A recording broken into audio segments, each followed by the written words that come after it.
तर पडळकर यांच्या बोलण्याने काय क्रांती होणार आहे का असा सवाल सुप्रिया सुळे यांनी केला।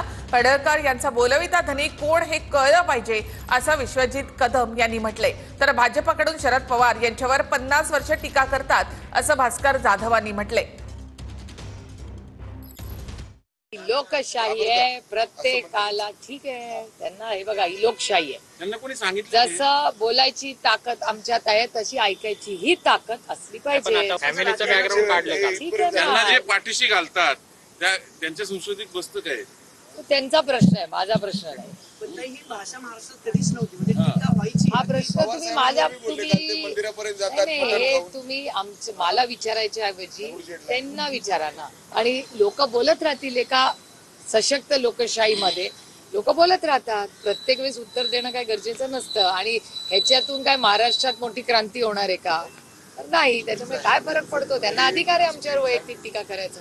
वारंवार सांगितलेलं आहे, गोपीचंद पडळकर का बोलतात, कसे बोलतात, त्यांना बोलणारे धनी कोण आहेत ह्याचं एकदा खरं महाराष्ट्राला हे सगळं कळलं पाहिजे।